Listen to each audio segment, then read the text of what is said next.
Halo semua, apa kabar? Semoga dalam keadaan baik dan sehat. Pada sesi ini kita akan mendiskusikan tentang dependency inversion principle yang merupakan bagian dari solid principles. Kita mulai dari tujuan sesi kali ini. Setelah menyelesaikan sesi ini, Anda diharapkan untuk mampu yang pertama menjabarkan latar belakang atau motivasi atau persoalan yang ingin ditackle dengan menggunakan dependency inversion principles. Kemudian yang kedua, Anda diharapkan untuk mampu menjabarkan konsep dasar dari dependency inversion principle. Dan yang terakhir, yang ketiga, Anda diharapkan mampu mengaplikasikan konsep dependency inversion principle dalam upaya mengembangkan solusi yang efektif. Subtopik yang akan kita diskusikan antara lain yang pertama motivation, yang kedua adalah konsep dasar dari dependency inversion principle. However, kita akan punya case study kecil untuk membantu kita memahami tentang konsep dependency inversion principle. Mari kita mulai. Baik, kita akan masuk ke motivation atau problems yang ingin kita tackle itu apa sih ya dengan menggunakan dependency inversion principle ini. Nah, kita akan lihat case study yang pertama. Di sini case study-nya adalah copy program problem ya. Jadi kita ingin mengembangkan suatu solusi ya yang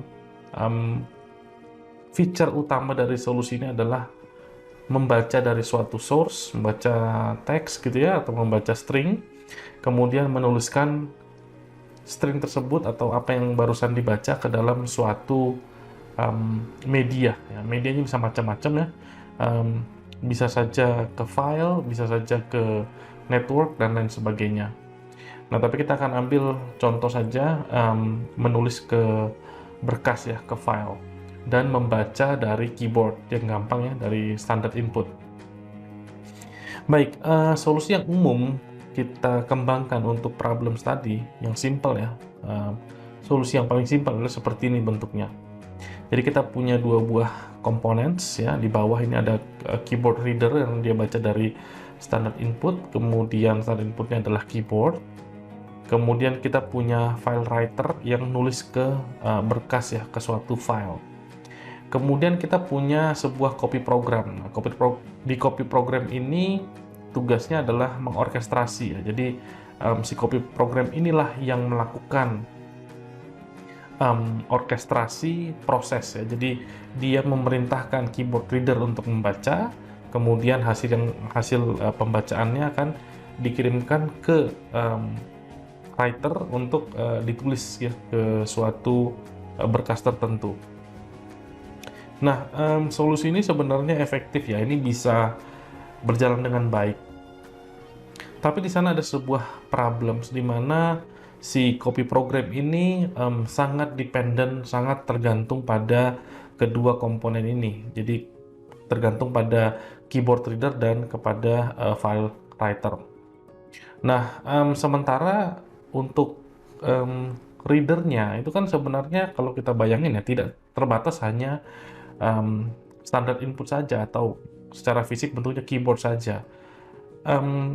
Untuk sumber dari source ya, source yang akan kita baca ini kan bisa macam-macam. Bisa dari network, bisa dari let's say file juga ya, tidak hanya dari standar input saja. Nah, sementara dengan solusi ini dia nggak bisa diubah ya, jadi sangat tightly coupled, sangat terikat. Dia harus pakai keyboard, ya. Nah, demikian juga dengan si writer ini ya. Jadi si file writer ini juga sangat ngunci ya. Jadi si copy program ini hanya bisa nulis ke file.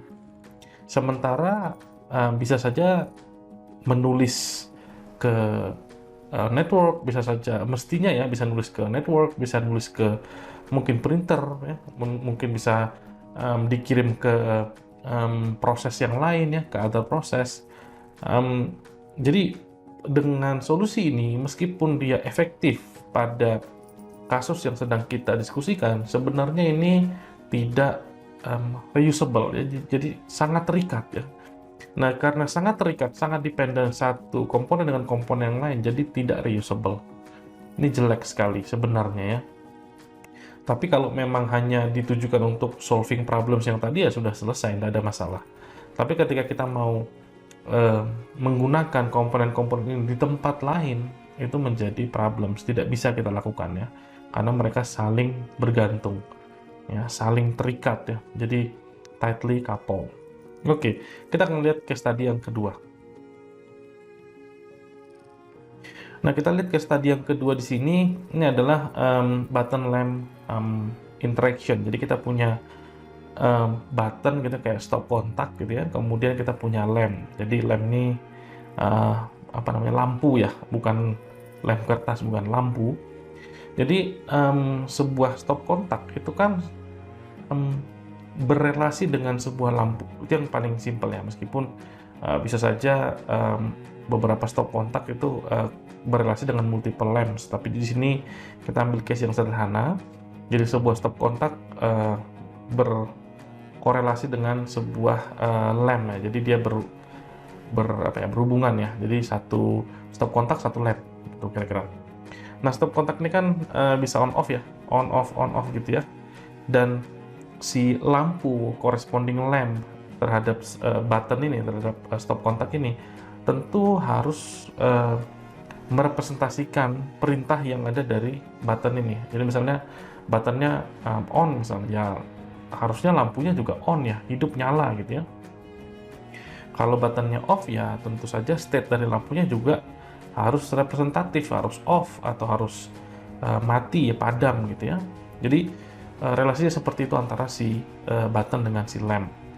Jadi button ini merupakan titik di mana seorang user atau kita gitu ya untuk berinteraksi dengan lampu sebenarnya. Jadi yang kita inginkan itu adalah reaksi dari lampu.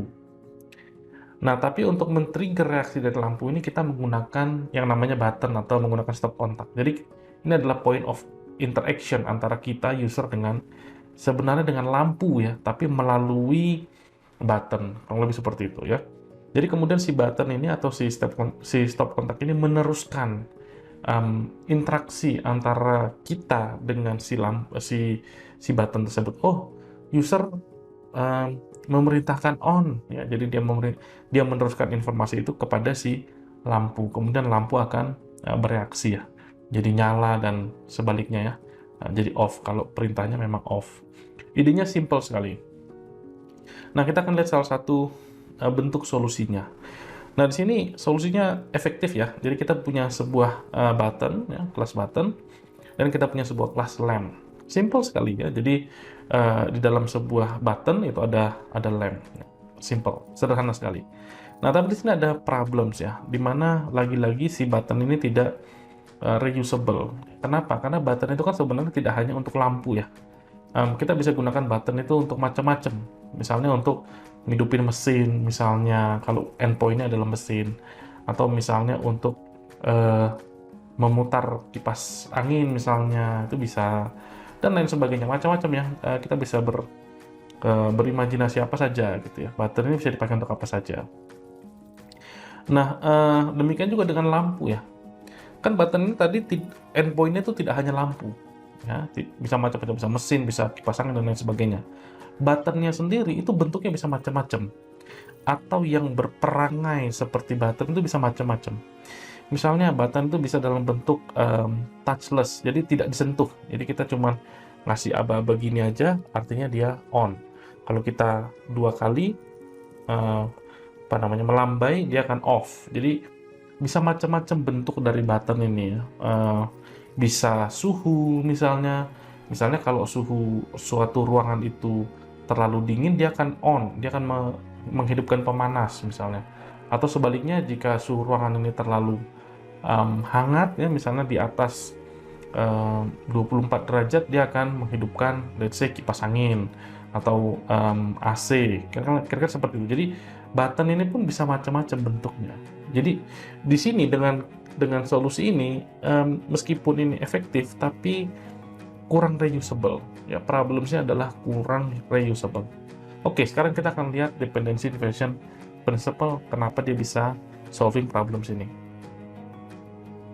Baik, kita lihat dependency inversion principle, basic konsepnya. Jadi DI ini, dependency inversion prinsipal ini punya dua statement ya. Yang pertama adalah high level modules should not depend upon low level modules. Jadi ada yang high level dan ada yang lower level. Kemudian both should depend upon abstraction. Jadi baik yang higher level modules dan lower level modules itu sebaiknya dependensinya itu terhadap abstraksi. Jadi dia tidak directly touch ke yang konkret. Ya, jadi abstraksi. Nanti abstraksi ini macam-macam bentuknya, bisa pakai interface atau bisa pakai abstrak kelas. Biasanya sih lebih umum pakai interface ya, meskipun abstrak kelas juga memungkinkan ini digunakan. Statement yang kedua adalah abstraction should not depend upon details. Nah, apa yang dimaksud dengan details ini? Details ini maksudnya adalah concrete implementation ya. Details should depend upon abstractions. Jadi implementation itu harus kalau mau punya dependensi itu adalah dependent terhadap abstraksi. Jadi tidak langsung dependent terhadap konkret. Jadi ada kayak apa ya? Kayak perantaranya. Siapa perantaranya? Perantaranya adalah abstraksi. Nah, kita akan lihat contoh solusi dari problems yang tadi di depan. Nah, berikut ini adalah contoh solusi untuk copy program problem tadi ya. Jadi kita punya copy program problem.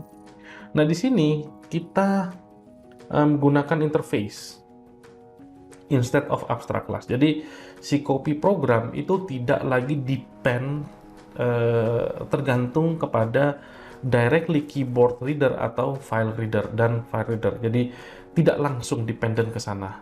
Instead dia dependent ke dua buah interface. Interface yang pertama adalah reader, interface yang kedua adalah writer. Jadi nanti apapun readernya, apapun writernya itu bisa dipakai untuk mengachieve suatu goals di copy program. Jadi copy program itu bisa kita configure misalnya, oh saya mau copy program ini tanpa perlu saya modifikasi si copy programnya, tapi saya bisa supply dengan reader file, reader dari scanner, reader dari network. Kemudian writernya juga gitu, saya mau ganti writernya jadi printer, saya mau ganti writernya jadi network something gitu ya, itu bisa ya, jadi ini sangat fleksibel. Dengan begini maka reusability-nya jadi tinggi, dependensinya jadi rendah ya. Jadi si copy program bisa pakai komponen apapun nanti yang sesuai dengan reader dan writer interfaces, kira-kira seperti itu. Nah, kita lihat solusi yang berikutnya untuk button lamp problem.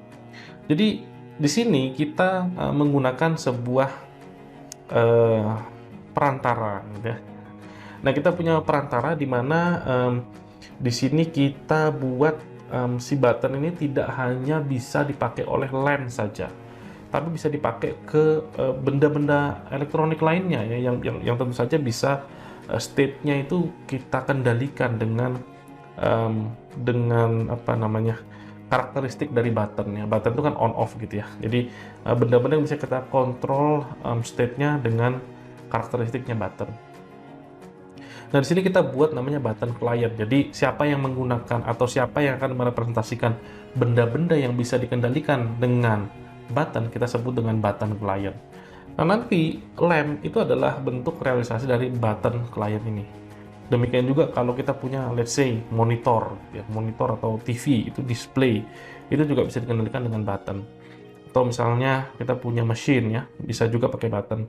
Kipas angin, fan bisa juga pakai bisa juga nanti merupakan bentuk implementasi dari button client. Jadi contoh solusi di mana nanti si button ini bisa dipakai untuk mengendalikan berbagai bentuk electronic devices. Ini salah satunya.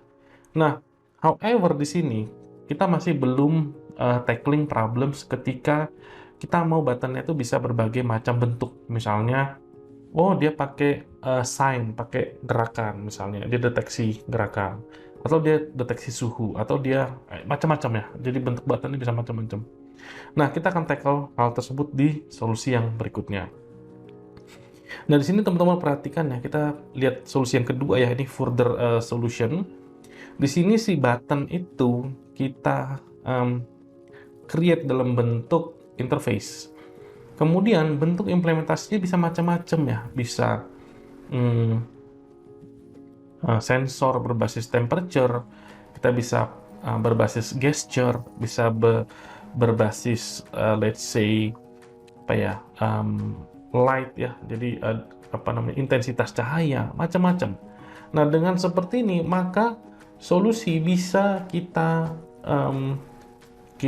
ubah ya sesuai dengan, atau kita configure ya sesuai dengan situasi dan kondisi yang memang saat itu ingin kita tackle. Jadi sangat fleksibel.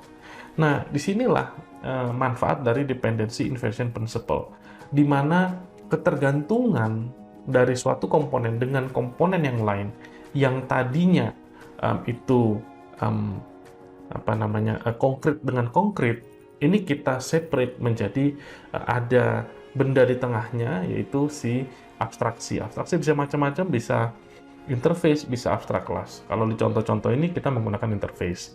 Nah, kemudian di sini ada juga konsep yang tadi ya, higher level komponen dan lower level komponen. Apa itu sebenarnya? Jadi higher level komponen ini sebenarnya benda yang mengorkestrasi, ya, benda yang menggunakan benda lain. Nah, yang disebut dengan benda lain atau utility misalnya ya, itu contoh di sini adalah lamp, kemudian display, itu adalah benda yang digunakan oleh si higher level komponen. Siapa yang menggunakan? Ya, di sini contohnya adalah button. Kurang lebih gitu ya. Jadi button ini menggunakan komponen-komponen yang lebih spesifik ya, misalnya lamp, fan, atau di sini display gitu ya. Itu contohnya. Jadi ada hierarki. Ya, jadi benda yang di atas levelnya itu akan menggunakan benda yang ada di bawah. Lalu benda yang di bawah akan menggunakan yang di bawahnya lagi, dan seterusnya dan seterusnya. Nah, hanya saja relasi antara benda yang di atas levelnya dengan benda yang di bawah itu tidak boleh direct komponen yang bentuknya konkret dengan konkret ya. Tapi harus ada suatu abstraksi ya yang memisahkan antara si higher level komponen dengan si lower level komponen. Ya, kira-kira seperti itu ide besarnya. Mudah-mudahan bisa nyambung. Nanti kita akan ketemu lagi di satu prinsipal lagi ya. Oke, saya pikir cukup untuk sesi ini. Thank you. Ciao.